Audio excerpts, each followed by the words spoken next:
Hey y'all, welcome back to the channel. Today we're going to be talking about 6 more albums that I missed in 2024. This will be my last album wrap up before I get into my end of the year list, since 2025 is literally right around the corner. So without further ado, let's get into our first album, starting with Wintersun and their highly anticipated 4th record, Time 2. So if you're not familiar with Wintersun, they are a symphonic melodic death metal band from Finland, and this Time 2 record is a follow-up to their Time 1, Chapter 1 record that came out in 2012. Now, I originally listened to this album, honestly, I put it on when I was playing Minecraft, like the first week that it came out, and I have to say it was quite an epic experience, just spelunking around in Minecraft, listening to this epic symphonic melodic death metal album. So this record really is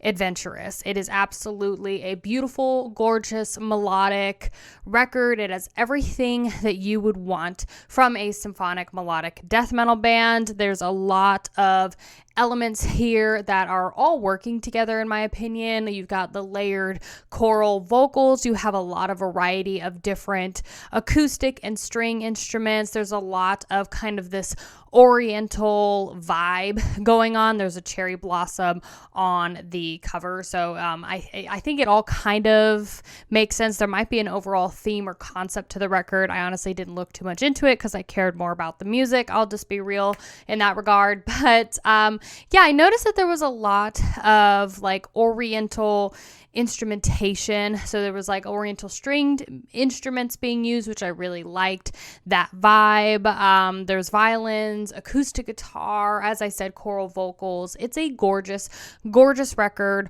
all around. I think that it flows very well. Reminds me a lot of Insomnium, honestly. And it's just this adventurous, inspirational, and hopeful sounding record that is just massive in sound. So after re-listening to it, that's when I really was able to like focus on this record and really see it for what it was. Once I took, Minecraft out of the picture. But I really like this record. I actually think Wintersun did a very, very good job, bringing back Time 2, bringing back the Time chapter, and I think that they redeemed themselves and genuinely gave their fans something that was worth the wait. So I did give this record a 7.5 out of 10. Next up on this list is Undeath and their 3rd studio album, More Insane. This came out in October of this year, and I will tell you right off the bat, I did get the vinyl for this record. I had a whole album review and like listen along planned for this album, and I cheated a little. I listened to the record before I did the video just because I couldn't wait. I honestly couldn't wait. Undeath, as I've been raving for the last like 6 months on my channel. I love this band. Got to see them live for the first time this year, and I was disappointed. I was disappointed about this release upon the first listen. I just really wasn't digging the sound. I'm a huge fan of their 2nd record, It's Time to Rise from the Grave, and so I just wasn't really vibing with this kind of new groovy modern death metal sound that they were experimenting with on this record. However, after a few weeks, I sat back down for this video, sat with the record, really played and listened through, like read all the lyrics and everything, and I have to say it grew on me. I do think that this record is good.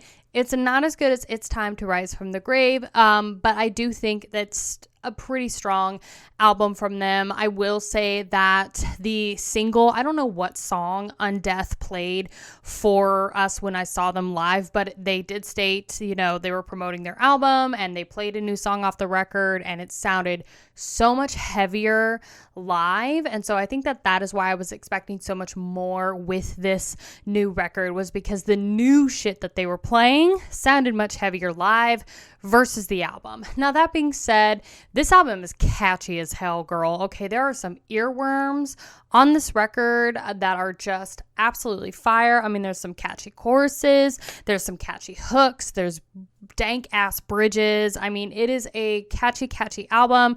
It just lacks that old school death metal modern sound that they had captured with It's Time to Rise from the Grave. I've mentioned before that that record is very reminiscent of like old school Cannibal Corpse, and re-listening to that album and kind of comparing it to the sound of More Insane, you really get to hear the difference. Like More Insane is much more of a clean production and a clean sound. It's very similar to the most recent modern releases we got from like 200 Stab Wounds, a little bit of Fulci, and sort of like Blood Incantation. I know those are all wide across the range for genres, but in terms of production, it's around the same vibe. So catchy choruses, catchy hooks through this, but I do think that they just followed a little bit more of the popular modern day death metal trends with this record, and so that is the reason why I gave it a 7 out of 10. Next up is the Black Dahlia Murder and their 10th studio album, Servitude. This is featuring Brian Eskbach on vocals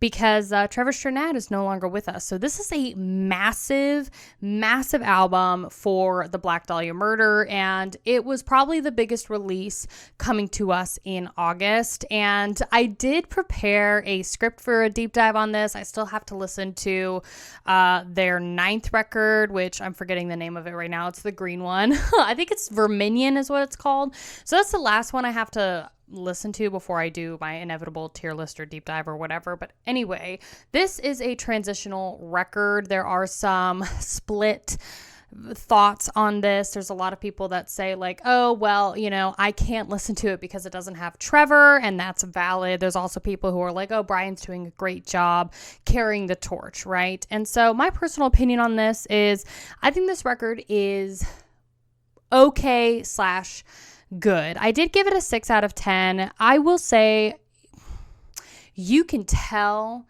that there is something missing with this record because Trevor was just that impactful for the Black Dahlia Murder's sound. Like, Trevor's voice is unmatched. His vocal range is insane. I've talked about it before on my channel, but his highs are perfect for that like hardcore grindcore scene. His lows are still really good. I mean, he's just got such a great voice, and you can definitely hear the lack. There's something lacking with this album, truly, because we don't have Trevor in the mix. Now, that's not to say that Brian didn't do a good job vocally. I do think that Brian is still very talented, and if there is anybody that could replace Trevor, it would be Brian, considering they've been, you know, songwriters, mutual songwriters since the beginning, and he's been in the band since the beginning, so it just kind of makes sense that he would take the place of Trevor. But I do think that although he performed as best as he could, and I think he's a perfect fit, it's obvious that there is something missing for this album, for this band. So I do think that they still delivered a strong project, but I did give it a 6 out of 10. I think he did a fine job, but I do think vocally his voice just lacks a lot of range. It lacks that personality, and it lacks that extreme high and extreme low that Trevor was able to bring to it. And I also feel like instrumentally, the guitars are just carrying this record. I mean, they really are the only thing that I was really vibing with. I feel like a lot of the production sounded a little too polished and too clean for me. So there's some factors here that are bringing the score down, but like I said, it's a transitional album. So, you know, it's their first record without Trevor.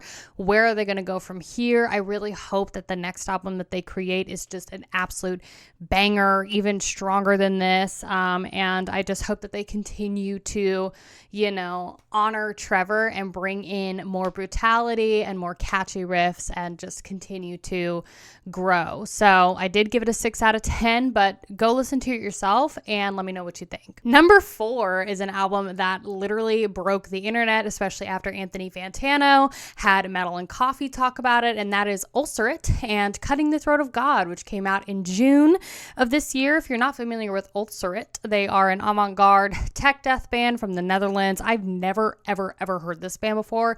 Heard of them, never listened to them. So this is their 7th studio album, and we listened to this in my Twitch stream, and I will say this is a pretty dark and very eerie sounding record. It is just a dark record. If you are into that kind of avant-garde sound in your metal, you should definitely check this out. If you haven't already, it is 100% an album that you throw on when you are feeling moody or rainy day, Sunday chill day. Like, it is just a dark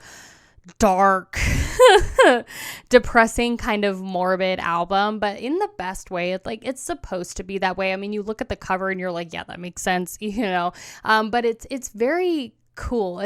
They basically captured a very great ambiance with this record, I will say. Now, as far as the, instrumentation, I will say the mixing is not the best for me. I feel like vocally, they're just buried. The vocals are absolutely buried underneath these massive guitars that are just a little bit too overbearing for me. So the mixing is not great. There were some people in my Twitch chat that said the mixing was fine for them. So obviously it's my opinion, personal preference. Like I said, I feel like the ambience for this record was done very well. Like I said, it's a very dark and heavy and brooding album. I do think that there's other things that kind of make the score go down for me. I think it is just a little bit too long. It's a little too bloated, and I feel like they didn't really diversify their sound too much or really give me anything to connect with after about track 5. I feel like they could have chopped at least 2 or 3 songs from this record. They could have definitely shortened some of their material and just made it a little bit of a more cohesive and better listening experience. I don't mind long songs. People say I shit on albums with tons of long songs. I don't. You can do long songs and you can do them well, but it's a fine line between being too bloated and boring versus being an absolute masterpiece, right? So I do think, again, great vibe, great atmosphere. I liked the melodies. I did like a lot of the riffs and I liked the vibe. I just feel like a really large portion of this album could have been shortened, if not just chopped altogether. So I gave it a 6 out of 10. Coming in at number 5 is going to be Malignancy and their new record, Discontinued. This came out in June. Brutal technical death metal from New York. Now, I'm gonna tell you right now, I was not a fan of this record. Not a fan of this record. There is another band that is also in this genre that released an infinitely stronger album for me for this genre, and that is Defeated Sanity, Chronicles of Lunacy. Effing love that album. If you haven't listened to it, go listen to it. I will tell you right now, I could not get through this record. Honestly, it's just not for me. It's like the way that they're playing their technical brutal death metal is just not for me. Now, this record is their 5th studio album, so in all fairness to Malignancy, I haven't heard anything else from them. I have heard that their older stuff, their, first few records are absolute bangers, so I'm going to give them the benefit of the doubt. This is a later career album, as will be the next one we're going to talk about, so I will, of course, give them the benefit of the doubt. But the things that I noticed for this record, Chris Barnes' 6 Feet Under Cookie Monster vocals on this, which, I love me some 6 Feet Under when it's the time, but I really didn't like the way it was introduced on this record. And it was genuinely, the entire album was like doing everything and nothing at the same time. I mean, nothing really made sense. Nothing was really cohesive. And, of course, tech death can be a very specific genre. Tech death BDM is a very specific metal taste, right? Now, you can do technical BDM very well. You can do tech death very well, but the best way that you can do those types of genres is by introducing your changes and having them have meaning. So it just has a purpose and it's not just being wanky for the sake of wanky, right? And I feel like this record, Discontinued, is that. It's 100% style over substance. I think it lacks heavily too in the low end, which I noticed. I really did not hear any bass, any kick, like no low end at all, at least like listening through my headphones. Like it's not for me. I gave it a 6 out of 10. I do think Defeated Sanity had an infinitely better release, but I am still giving Malignancy the benefit of the doubt because this is a later career album and I don't have anything else to go off of it. So I'm it's a snooze fest, but I'm giving them the benefit of the doubt because I want to hear what their like earlier shit sounds like, right? So 6 out of 10 for Malignancy. Last on this list is going to be Dark Tranquility with their record End Time Signals. This also came out in August. August was a banger month this year in 2024. So this is Death from Sweden. If you're not familiar with Dark Tranquility, I'm gonna say right now this is the first album I ever listened to from Dark Tranquility, just like Malignancy. So I'm 100% giving Dark Tranquility the benefit of the doubt. I'm not going to be too hard on them because this is a later career album. This is definitely not, a newer record from them. This is a band that's been in the industry for a really long time.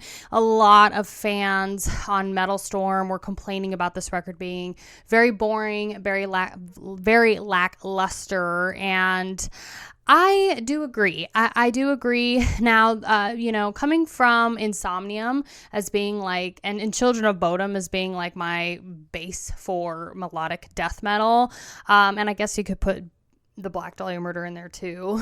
But this record at first reminded me a lot of Insomnium. It was that like kind of not atmospheric, but like that moodier, sad boy melodic sound. It was a very big sounding record for me, but I quickly realized that this album didn't have a lot of diversity in every single aspect. I'm telling you, I got bored after the third song. Like all of the songs on this album sounded the same, and it was just repetitive out the wazoo. Every single guitar riff and tone was just the same.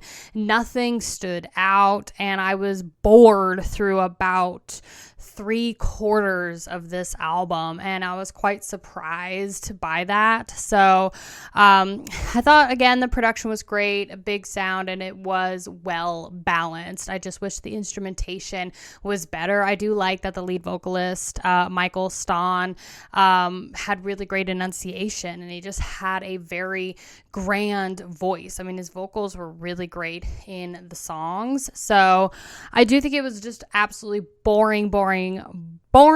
I give it a 5 out of 10, but as I said, I know this is a later record. This is a later album in their career, and like I said, a lot of fans were iffy about this record, so I'm giving them the benefit of the doubt because obviously I need to catch up on their earlier discography to really see the difference. But right off the bat, End Time Signals is not a winner. That's going to do it for the next 6 albums that I missed in 2024. I hope that you guys enjoyed this video. Let me know down below if there's any albums that you have just caught up on. Is there anything that you're still looking forward to being released this year?